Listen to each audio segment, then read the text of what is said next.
Hey YouTube, what's up? Armando here, coming to you from Madrid, talking about real fitness from real people for real people. Thank you for tuning in again. I just posted my first video yesterday, and so far a couple of hits. A couple of you guys looking into it. Thank you very much. And today is the 27th of December, Sunday. We are one day away from starting the 10-week diet. I'm a little nervous, I'm a little concerned about how this might go and whatnot. But I'm really excited. I think, it's time to get serious, to get back on track, to get back to those physiques that I showed you last time, and, get my confidence back up and my body back to par, excited. So we're going to look into a couple of things today. First of all, since it is day -1 till D-Day, do let you know that yesterday my girlfriend decided to have a cheat day, which was pretty epic. We actually ordered in twice from the same place. So we went for lunch and dinner, ate regular Spanish food, some tapas, and nothing too fat, nothing too out of the ordinary. It wasn't KFC, though we thought about it. But had a cheat day yesterday. Today had some green tea, a little bit of rice, a little bit of beef, and that's about it. Just sort of letting my stomach settle in and get ready for tomorrow. And what I've been doing today is actually preparing my macros, which I'm going to show to you right now. Alright guys, so we're gonna look into macros, how to calculate them, more or less what to do with them, what they are, and the best way to follow a macros diet. So first of all, this is my Excel sheet. It's the one I always use for my macros diets. It's always worked in the past. It's a great way to keep track of your efforts, of where you might be going wrong, what you might be doing wrong, etc. So let's take a look. First of all, we find the food log. Now this is the most important part of your macros diet, following a food log.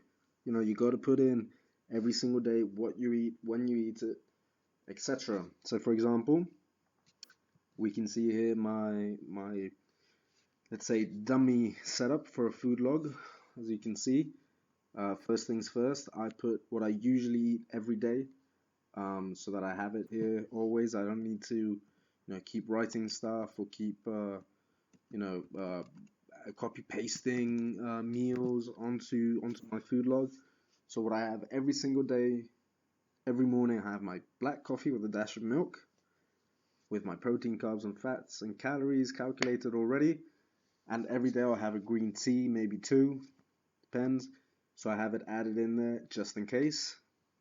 Then I got my protein shakes for my post-workout and for my snack in the middle of the night. Around, 11, 12 p.m. I usually take a protein shake. And got my olive oil for cooking. Every single time I cook, I use about 10 grams of olive oil. So I just got it in there. I get 2 meals a day. So I got it put on there twice. And it automatically adds my proteins, fats, carbs, and calories for those meals. Now the way it adds it up, it's simple Excel.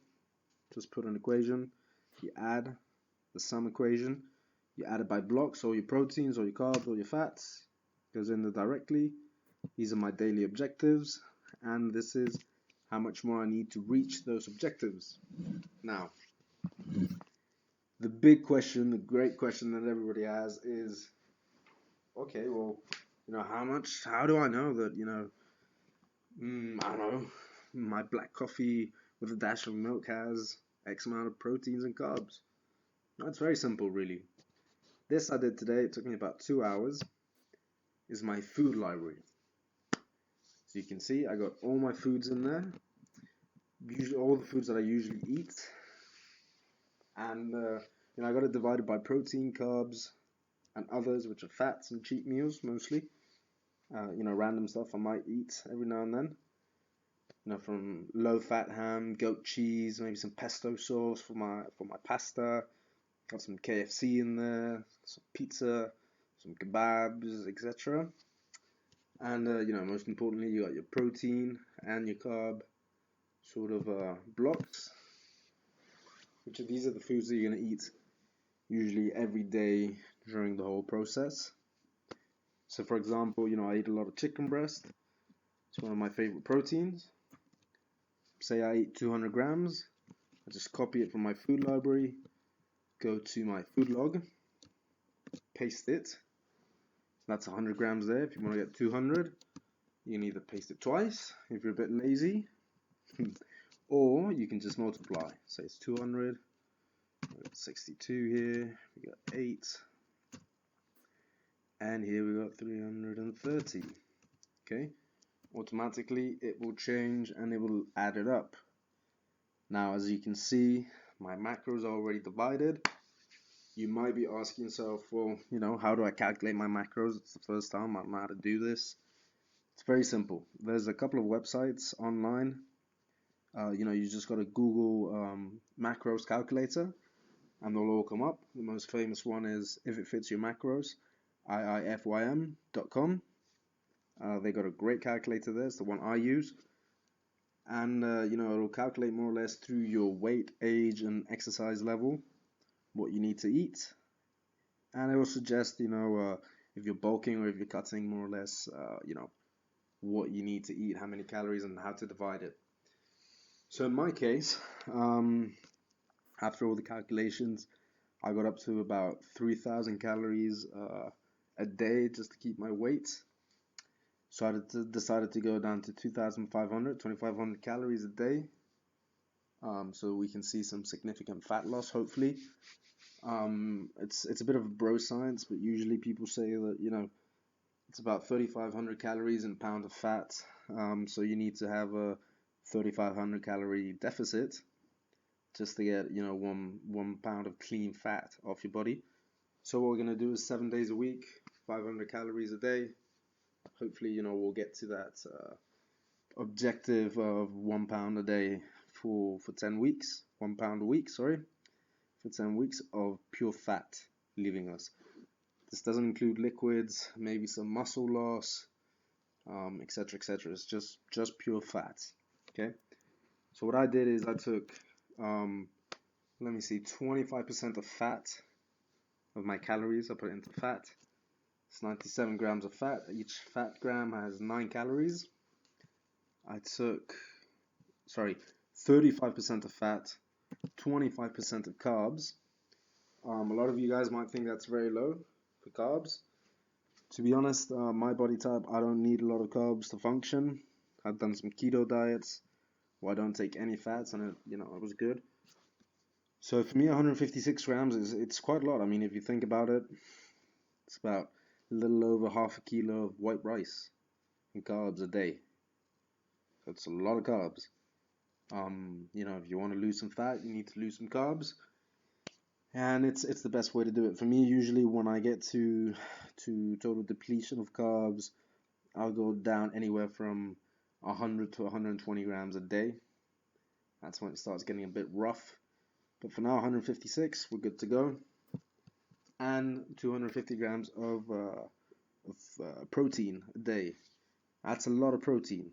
Okay, that's about maybe a little over 1.5 grams per pound of body weight. Reason for this, we don't want to lose any muscle. I'm not looking to lose any muscle during this whole process, so I'm really counting on a high protein intake to stop any catabolism and retain as much muscle as I can. Even build a little muscle. We're gonna train heavy. I'm gonna definitely train hard, so hopefully I'll build some muscle. And one of my secrets to actually getting to 250 grams a day, because it's a lot, is taking 2 shakes of 60 grams each. It's 40 grams of protein per shake. So I'm taking pretty much a third of my protein calories protein grams in shakes every day. Very important, pretty cool. So the next thing that we have, it's our weekly stats. Now for weekly stats, pretty much every day that you go to your food log, you'll get your total. Say this is the total. We will write it down here for Monday. Now we had 173 grams of protein. Goes directly to our total. And at the end of the week, we'll calculate everything, see how close we were to our actual objective. Excuse me. And this will more or less guide us every week into really zoning into what we need to actually complete the macros diet successfully. So you can see on Sunday my macros are different. That's because it's a cheat day. I have more fat, more carbs, so it's a bit of a carb replenishing for your body, and lower protein, so your liver can take a break as well. And obviously the calories go in a little bit, go up, but it's pretty firm, pretty tough diet for me. 500 calories a day is pretty rough, but it's the starters. Just get used to it, and shouldn't be so hard. And most importantly, you got your objective column. If you manage to get your objective, big fat yes. And if you don't, big bold no. This will keep you in check to actually get your proteins, carbs, and fats and calories all in check every single day. I'd say if you're more or less 10% up or down, you're in. Anything other than that, you're kind of screwed. Okay, pretty much. So if you get 250 grams up in protein but a little bit less carbs and fats, you're good. As long as your calories are pretty much there, always under, never over, you're gonna be good. Okay. This is my workout schedule. This is just my split. Chest twice a week because it's one of the parts that I'm most lagging. You got leg day on Friday, always, and Saturday is optional. If you feel like maybe the week didn't go as well as you thought, maybe you're hitting a bit of a plateau, and you don't want to cut your calories just yet. If you think maybe you're, like in this case, back and biceps, you didn't hit it as well as you should have, you want to hit it again. It's kind of your joker card where you can just hit it one more time, maybe get away with a little bit more throughout the diet. And Sunday is rest, Sunday is cheat day. And we go finally to the total. Now, the total is monthly stats, okay? So you get every single week of the diet, up to 10 weeks. You'll put in your total of protein, carbs, fats, and calories for every single week total, and compare it to what you should have eaten. See how you're doing. Your current weight, my current weight will go here. I still have to weigh myself actually, so I'm at 99 kilos, I think, more or less. Last time I was at 98. And my body fat, which is about 20%. I will measure it tomorrow, promise, and update this. And these are my objectives, more or less to lose half a kilo of fat, so about 1 pound of weight every week. And hopefully go down to 93 kilos at the end of 10 weeks. 10%, 23 kilos. That is the objective. Now, a couple of things that I should say when you're doing a macros diet. Weight is very, very important. You need to buy something to weigh your food. Okay, this is not a joke. For myself, when I was in Dubai, I was doing it more or less through, measuring with my eye. Just kind of saying, okay, well, this is more or less about 150, blah, blah, blah. I was under eating a lot. So when I was cutting calories, it was working as well. So you really, really, really do need to weigh your food. Okay? When you're doing it for a couple of months, couple of weeks, you can more or less, eye it out and see what you're doing. But for starters, buy something to weigh your food. Very important. And stay very close to your macros. If if you can't put your information into your Excel straight away, what I usually do, I just write it on my phone. Okay, there's also an app called Macros, which is very good, which will help you out a lot. It's sort of like my Excel. Just write in what you eat, more or less. Calculate what you're eating, keep it in mind. So at the end of the day, you can write it in and sort of follow it up. Okay, guys, that's how you prepare the macros. Now you know how to do it yourself. As I said in the video, please check in with IIFYM if it fits your macros.com or any other macros calculator online. Just Google it, you'll find a bunch, and get your macros in. See how much you're eating. Maybe you're under eating, maybe you're overeating, whatever your objective is. Try to calculate that. Try to get into exactly, zone in exactly where you want to go, and we'll see tomorrow. I'll check in with you guys first day of the diet. Talk a little bit about training, about food prep, etc. And yeah, see you guys tomorrow for the big day. Cheers.